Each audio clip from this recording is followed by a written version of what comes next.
dia tu 7v7 akan terjadi 7v7 akan terjadi 4v4 akan terjadi clear bola ni tu kan dua player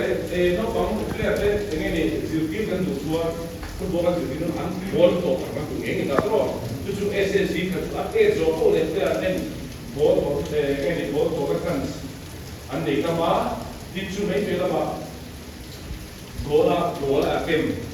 antama shooting kami again bola try na kick bola try tam chuan say po tam don tina ta in here to shoot na no pang kan di ve ni ya kum so bali so ba no na pa kan goal keeper hai ba ko ni tu SSC kan tela pa ni tina ang may buta to kung kalan ni ta pa ko ha te ka ni kan tela kan at ila keeper in say na hun san sama le so dua di kan ngi no ne tu keeper ha tu na ko sa ele ma SSC ni tu na kina ba se do na pin ka tu tu ini size at itu dengan kita ada 4v4i 7v7i dia 11v11 atau body nanti nangis pula right brain bila boleh sangat dua orang utama itu orang kalau kita butuh lagi 11v11 nanti kita semua beli level orang semua kan kain kain lebih penting itu mah kalau dia makan masuk dalam kalau itu asam tu bola kok dia betul ni tu bangkuan SSC kan pembinaan tu karena tu bola kok kamsela lagi ni tu kamsela kan soalkan bola pet kamsela shooting itu kok kamsela kita kan mudah tu bangkuan SSC ka no pun player tu bola sekarang kan kaya kami mo selain tu ini kan kaya kan terus sekarang football action kembali football action ini dia football action tinggal tadi SSC kan terus ini saya football kita kita lagi terus football itu kan kita kan fasa asal saya tu dengan tanah saya kan sprint asal kan jauh ni kalau untuk kalau jauh itu SSC adalah sebenarnya itu nanti saya ground dia lah 11v11 kan dia untuk akhirnya kan kita bagi SSC sekarang kaya dia jauh lagi itu kaya kan dia mau beri in point mau tu quick transition dia kan dia kalau transition dia sudah kita nak tu apa nak kita nak kalau batik kali pro nanti mengbolkan dari dosi kan orang tak akan defense dia nak defense lain dalam nanti kan transition defense lain dia lagi sudah tahu tak tu dan potong lagi SSG itu transition defensive result tak kau ni itu pernah senior ni siapa yang buat kan ini Santos apa yang dia boleh lalu misalnya apa kita kan dulu kan itu kan saya nanti transition defense ini saya nak main di mana saya tu kalau berdasarkan tu kalau gol sudah tahu kan apa kan gol kan lu asal lena kami kan dengan shootnya change ni selain itu berarti ada SSG mungkin kenal kalau training kita tidak bagaimana kita training senior kita apa itu bagaimana kita boleh loss ya tak ada yang tinggal kita defense kita SSG maksudnya 11 di level tim kita kan training kalau shooting kita ini dia tuan increase decision making itu tu tak bola so setting lain bola ansan lain itu kan siapa mereka kalau mahu dia tapi dia kita terus dia dapat dia kan kalau dia yang masuk tujuh SSC efektif ini tu coach kan dia itu lagi tu coach itu kena sampai tu ini tu training ini kan intensity match intensity dia match akan game ke last speed akan masuk atau training akan tu kalau itu so kan tak tu point untuk SSC ini intensity kan kita sudah tahu so ini kan kalau mai koi mobile masih kan training ke lapangan kita lagi orang tiran itu terus kan kita ada lawan mana SSC kalau kita tidak dia tuan tidak kesenangan kan increase tujuh nak clear ini di clearing and zero sali nanti nan kai space clearing ada siapa tu ya dongnya pas tu jadi kan sosok ka SSG kami tu kita ni terus kalau dongin tujuan ground ten ada tuan clear el lo su na sa bol ko tam pin ti na ka so kan bol tam chuan safe ko tam ni no chu chuan striker ka deuh tu te goalkeeper ka tu te ti na clear a to pang so la te tu min shit tin pe a ei ka so cha ka di license tu na thara yen en giving position specific ra to a ti na number 9 1v1 ti na an example ti la ko pakhat khela i topic tu pakhat khela ni 1v1 ni a i number 9 ni te ka number 9 tu ka check ka football a laya ta to laya attack ta kan se tu to line D license video kerja kan tu line ni sahaja betul tu line D license kan tu line D license tu ai tahu yang tu tu line ni nanti pun baru cekro biji ni kan tu dah ai tahu tu kan asyik kalau kita ni so lebih position spesifik ni tu game 11 ni orang kan tahu itu sebab tidak asal itu team shape formation dengan saya 5v5 6v6 ke begitu om sering kan terbentuk itu insyaallah kursus lagi nak soal kita sering video dulu 11v11 hey 5v5 6v6 7v7 kan kita hey tak 11v11 4 sheet share tu kan itu 5v5 6v6 sekarang dia nak kau dah mana ni tu ada dan kau sudah kena B license ini pun ada ini makanya lah 4 sheet share tu kan dia 5v5 akan kita kan training kalau training 20 pun ai dia nak dia account betul ni so as far as tu kan itu min dah jauh lah tu kan sekali ni tu lah om dia tu he SSD ini kan lagi team safe dia right back dia tu pun nombor dia tu left back dia pun kan tinggi sih dia nak kan nombor dia tu ni ada nombor lain tu oh cuan kumilin aki dia kaya infak SSD tu nanti player kain protek susu kita kapian dia player pakai player sombong kan ya pangalit pak tertujuan soalnya kita dia player mereka ni lama anak kakak lain tak mungkin program sendiri oh kan siapa itu dulu sampai saya film kan siapa itu dulu waktu SSD kan tahu dalam film atira kan jadi kan dulu atira orang dia teknika बहुत पैदाने लोग जिल्दीरा टेक्निकल आपने जिल्दीर भी और एक property process का सेमा का जिल्दीर था SSD yang kita ini stop di dalam tolong saya pola jangan football kan kalau ada misi nanti kita coaching darah nanti ya pola jangan kalau coach stop boleh di sana nanti dah lebih ke ball orang itu kalau kan malu lebih yang sih football kita coaching darah nanti mana di license kasih dia akan sudah orang siap boleh player nanti nanti coaching darah nanti itu player ini kita akan terangkai tu di luar kita nanti coaching darah nanti iman zino tapi dia coaching darah di luar sim di kau di kau tu mau nanti nanti lebih bola sama kita right back orang tu tu di luar sim nanti number 9 kalau malu number 9 number 4 kan dia football spesifik kan itu di luar sim so coaching darah tu ni coach dia kan sedang di zino tu dia tim dia ketinggalan coaching darah di luar sim kau ni mau SSD ni nak ambil dia nak kena apa nak kira 11v11 equal to real process orang ko SSD ya kalau waktu kan tidak football asal example attacking nanti doni dengan kau attacking cara tim dia nanti doni dengan kau player quality dia lebih kan dia naik kau kita se kan help panen nak kau lah terus kan dia naik attacking ini kan tim dia sih attacking kan terjual saldonya sih tu kan dia Sautuan tahu kan sautuan kakak football tu kan big kita asal jongin jual pahala orang ni orang lain asal dan Jawa attacking hot kalau Jawa attacking kan Jawa itu asal jongin kira mobility soal ini orang lain dek dia aku jongin itu dia men nanti lah SSD kan kita masih nanti lah aku zona de ter 5v5 kalau kita tak itu lah akhir defender partido más defender partida striker kalau kita dan tiga pun striker di mana pun ada drop back sih nampak cukup bolker pun di base kan striker ada drop back lagi tu dia dapat aku kan dia dan tiga pun with le dek kilometer berarti sumi waktu sun constant bola kalau kita tak coaching on dalam solidari itu dia kalau asal tu 11 kali berapa pun kita 7 kan number 9 alam drop back ke 7 dekat depan muda right muda hati jika tu sudah kita tim yang pun nak tim yang pun dah ini dia tim te abin tiga so itu tak kata kita abin ko ini dia tinggal atap na tu tu get pergi saya with the omen kan sawe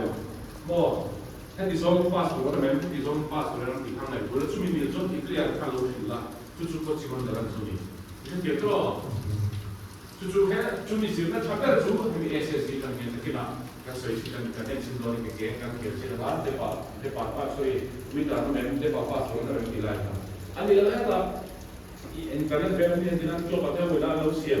wan pasangan punya pasangan cina pasangan tiga sudah kita sudah lah pang tu asal lo tidak awal sambil tu taking inti mata kita chat peda tu wita pas program depa pas program mau tu taking principle tu ada yang masih ramai cium le so tu kasih tu ni tuan macam tu game pa itu boleh balik 5v5 stop tam kalau tu ni pola tinggi tu game top header ni pola tinggi dalam tu cina kau tak tuan aku ini mau tu kan di atau PSSC kan tim balance ini boleh tim balance boleh siapa itu pakai ini ni dolar punca berapa dolar tapi ini apa apa tuan no mandi lo tuan anek saya orang tuan tuan regularity kamu tidak lo berapa tuan tuan kalau kerja bayar oh yang itu aku ini mau tu kalau tentang tu itu aku ini mau tu PSSC tuan kenal tem tak kira kan saya kan simply kan itu kalau kan tu kena tu kan nak kita ini condition kan kita tu ambil sih lo kita beda apa saya ini bulan boleh kalau tekon point lah kakan simply ay boleh ini lo tek saya terus ini kalau boleh kalau di pagi bulan kalau tekon point so tek kita anu ada di mana tu kami simply anjir so ini bukan kalau kita boleh boleh SSC का स्टेटस जो दिन है SSC का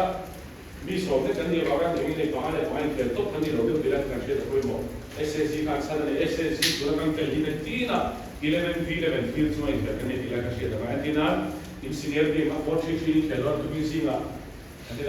5v5 से लोग खेलते तो कौन कमी मिलता है एंट्री में नहीं तो तू ना kan sui तो ने कैसे खाने की मिलता है तो लोग मिल जाते हैं सो का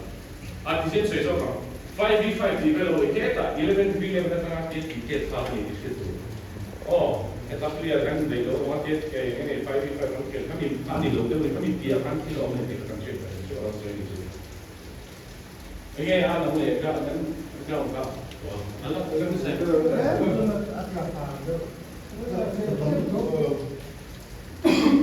Aku kasih sih ke nak kita ini child protection ke kalau kita masih ini pun ini nggak tu kan nggak di sini akan tu nggak ada kalau cuma zoran masuk ni kalau cuma kalau kita dia belum lihat detail ini masih itu course instructor course kalau kan ini masih ini zoran masuk itu sehingga boleh dia tu layak kan masukin saya kali kalau kita lo pakai sahimna ini ni maya lo pakai sahimna ini course dia What's the difference? See, that's it. On and off the pizza, and what would not be again, and we do more like Polana. So I just say, but child, the again clear, the end of the Ola, the end of the what we did done for him around that. It's one, that's why those who went in the Nina don't come dead. That sounds of me here in the bar. And under 14 scavengers, sounds of me here in the no, she didn't come getting for the follow on. So, as some person in share to itum bangle ingani imrin me lo right hand abuse sexual abuse kan di home tio ingani kan involve par te di na tuna also indira case de tam karo de atam so kenin andil bang an allo indil lo bang di lo tim antum bang lo le ti par bang ne to ni chua chu ke ni hen engine hi nge him china engine hi nge him lo bi da ka shit ke chu ko ka ti kin no pang en kol pe lo de forma andi bo forma ni palo ko ako de forma de su kan tim pura kai ilaga ka sei masa tua tin ala ini tu pakat physical abuse itu kan siang metro on de su ngani putin sa na lampang si so ni tu la na si kan ka in she tu su football team aswan ti pal wa ni lo no pang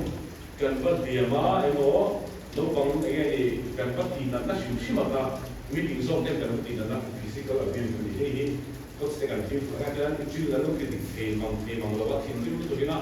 bố thì kê ốc và nấu mà các cái này cái mỏ na để cái mỏ cắt lệ thì cái mỏ bay chuột các hạt đàn thì đào xuống cái chiêm của nó tốt chú lại để chú cái thầy về thôi thì cái xem chỉ về cái này cái suy qua mình ăn thảo sinh suy sống xuống là chú này á cái mà chú để sexual abuse thì là giảm mỏ không phải chỉ để nó phóng tế thôi thì là anh tu là để cái phim tu là có thể tu là cái chú mobile WhatsApp thì anh sẽ để cái này là cái thôn làm gì cả case này thì là để cái cái này chú làm phim của anh cái là tu biết rồi thì ví dụ cái làm phim tu sao thì nó có cái chuyện đã hay cái mà đi sau cái nó thì nó cái chú biết thêm đó thì chỉ một chuyện anh thì sửa tốt chuyện chú bảo chuyện cái này thì là cái cái chuyện đó thì chưa được emotional abuse giống như ta hay là những thứ khác serious là các bạn cái đó thì có cái này có cái đó thì có nha anh đi ra gặp player khác anh hiếm lệ cái phong này của mình cái hiếm mà anh sắp cái mà một xíu hắn các hệ thốngที่เราทำโน้ตของที่กับเป็น emotional abuse นี่ได้นี่ตอนเวลาที่เราเกี่ยวกับเด็กโน้ตของ injury เสียละอักขระเราไม่ปีละมาตอนที่เราเกี่ยวกับเด็กส่วนที่เราคนมากินที่เว็บเขาเกิดการสุขภาพที่ functional ที่เราเรียนมาที่เราเว็บพัฒนาส่วนส่วนที่เราอันนี้กันที่คนละไปก็ส่วนที่นั้นเนี่ยกับที่สมเด็จท่านเนี่ยที่ไม่ฐานะเช่นที่นั้นกับเพื่อนนั้นเคยเป็นลงทุนฟุตบอลเคยเป็นลงทุนที่ก็เราเป็นที่หลังที่นะครับดาริลาจุกันเกี่ยวกับเด็กอาศัยจุดข้อเวลาอินเดียเราพูดเราข้อเวลาเนี่ยโน้ตของเด็กสักทีนี้กันคนมองในว่างี้จุดสุดที่มันจะเป็นคนสิ่งที่ว่างี้ที่เราเนี่ยที่ที่มันที่เราที่เชื่อตัวนี้จุดก็สัญญาที่ที่เชื่อเป็นอะไรเราที่เป็นเราอาศัยจุดกันนี้ที่มันกันที่เรากันก็สิ่งกันที่โน้ตของเด็กเรียนตัวนี้ส่วนส่วนอะไรที่กันที่เราไม่อะที่เราเนี่ยตัวเด็กกันสวยแบบเราเนี่ยItu dia tu lah surat dia. Tamu tu pasal itu ramai orang tu dalam Malaysia nanti sahul cuma surat dia tu kan tim tu orang itu kan surat dia cuma tim tu orang surat itu tim dia tu leta. Ini tak kabar tu. Misal macam rumah macam nak mesin pun berapa kali dua. Kalau kan dia cipi dia, orang dia berapa kali dia tu dia sini ni. Pasal zoi itu ni yang tak betul sesuatu tu orang apa. Kita Punjab kan soalnya kan ini kan school fotografi club tak. Like test pura pun sama pun local test pura itu misalnya notice that the student kan Tanzania. Ada nak program bahkan kita tu Malaysia ni paling kuat ni naik pun ni soal normal. Misalnya society paling jauh tinggi ni. Apa bahkan ini. Mau ada nak skill lah. Dengan ini nak apa? Ini dah lo. Ini skill serius tu orang itu. Tu misalnya kan ani lo sila masih dah nak kalau bilo tapi tu kalau ni kan siapa dia orang lain dia orang kan football kan sing back bahagian yang laga ini kan lo tim lo bola kita dawa selain itu sebenarnya kan tim ini dia lo amar so lain ini ni orang semua tu pun kan saya tu ramai itu ini kan so ini siapa yang boleh kan dan ini kalau sudah mana pun di license kan dia so ini restriction kan saya tu lo kacau ni tim ramai itu buat dia mungkin siapa saya lain orang kan terus tu orang itu Mani pun siapa misalnya yang disiplin menjadi problem ada yang dia boxing ini tak boxing box itu kan kita sebab so film kurang terus kan dia bawa dan film pun lebih lagi kan kita lagi kan film kurang kita lagi kan lo itu kan tidak itu mah lo mau apa aja hati yang sudah itu nak buat ini ini nanti kan lo mau deh Tidak nanti kan perlu disebutkan sendiri. Amar usul itu tak masih usul. Media asuhan film boleh sekolah. Media itu biasa kan dudar apa dudar kita macam kerja lo kan. Bukan. Saat ini misal dulu masuk kan naute kan lupa ada media itu kan top itu kan film dan ini masih kan clear itu semua kacau dia. Ini distance kita tak boleh bawa. Bukan cuma dia cuma kerja cahaya tadi. Tapi dah media itu itu anti dulu. Beta sanitari. Terus, bukan saja beta selain kan shit yang orang kira yang Hawaii. Kadang kalau kamu sulai itu mana? Kadang saya rasa kalau dulu, bukan saja itu tidak. Nule wai lah, anda alfa den kuat an biaran an biara an muat den sudah ni. Mo, cuan ini ni pilih utena an tu den sama ada tem tu dalam den ni lah. Kau tu bukan saja ni. Nanti kan dia ada tidak bisa. Yes, nanti ada lupa yes. Kalau tu kan nanti buta salah ni saya. Mo, tin and then yes good people hey high five to good touch kan ni je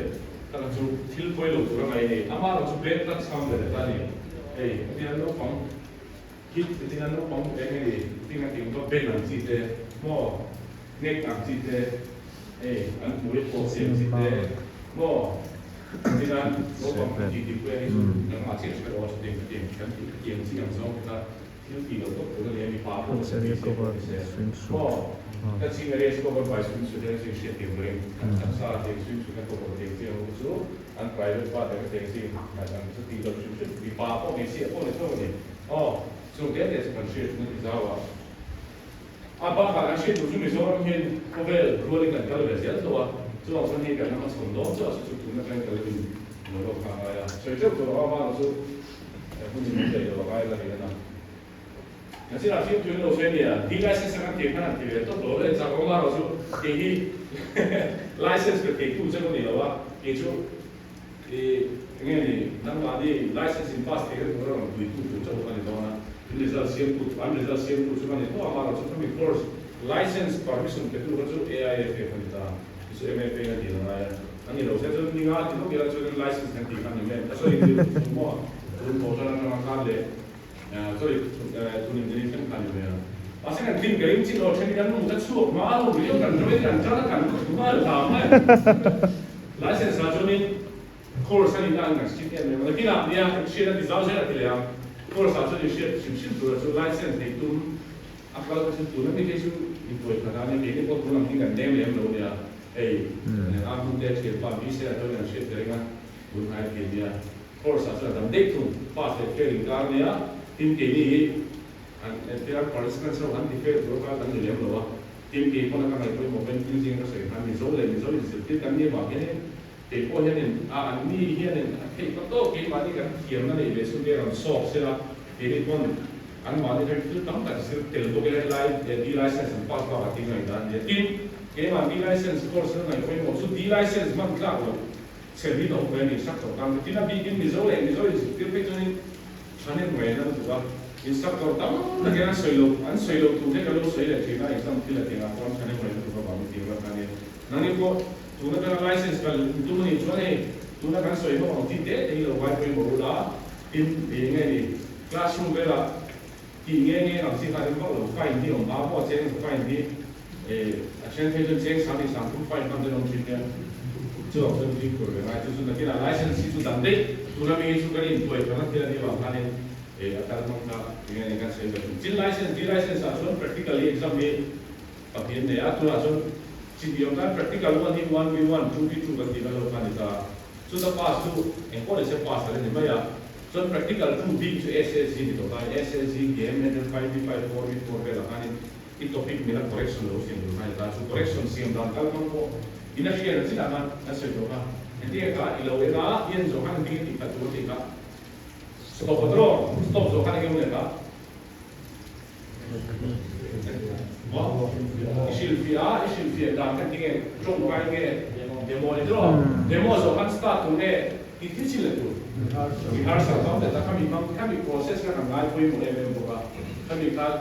SSG kan tu om je practical kami rumah nak hari pasas true IFL so ipas so asal tu SSG tapi ngai pun mulai tu kan tidak le opel SSG kan practical tu ipas dek tu theory ipas tu di lompat dia fail lah, theory aja pas ni fail. Jadi dia theory pas practical mana fail, cuan pro pas ni letak. Cuan sudah kalau kau ni dah ni cuan, dina fail ni dah, dina theory pas practical pas theory fail lah, cuan fail ni tu dah. Pro pas kau cia. Bisa tiada kau dia. Tiada practical tinggal ni ngai cuan. Ipropas, fail dina. Theory is yang mana cuan? Ipropas dina. Jadi dia SSC practical di kau yang baru tu. Ni lucu kasih ngah dah ni ngai ka dah macam zanda teknik itu ground dia sebelum orang tu ramai tu ni akal kare saya tinggal kau lucu tu tinggal kan. Jadi kita ni C license asal ni Samsung ni di license page 1 아마추어 뭐 마세 모두 내내는 템들 통과 모두 통과 아니면 에라이센스 앞에 전투나 앞에만 다리에 대고 하는 거 그러니까 리som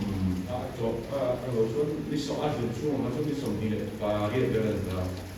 그러니까 그런 거 이제 라이센스 all some level of so na di license between result some of the on the top and get me get on the deal zoom china kaka why so feel like because only a top chi we get on zone of point na because if you are to zone the zone is get on me ko ne ko ching di chone to ne ke du se ti lam pang lewin license su an de ni license an kam sin la an si kam pang na pang de lo nia Nanti ada fungsi yang aku maksud kan masih dia bukan masih tual serta kan masih kita tual serlo. Ini di license ni sudah ada nama. Ini di akal pun ada dan dia di lain tak. Nanti pun ini pun ada sih yang sudah itu mana. Eta kalau ni nanti kalau di sana malah pas kan. Nanti nak anak ni loh kalau mesti ada yang mau promotion pelan bukan dua tiang itu nanti tahu saya tu promotion guna ada ini di license nanti ini boleh sih. Tapi itu nanti tahu saya tu sih. Tujuan Mizoram football soalkan kedua itu yang amci dan kompetisi itu.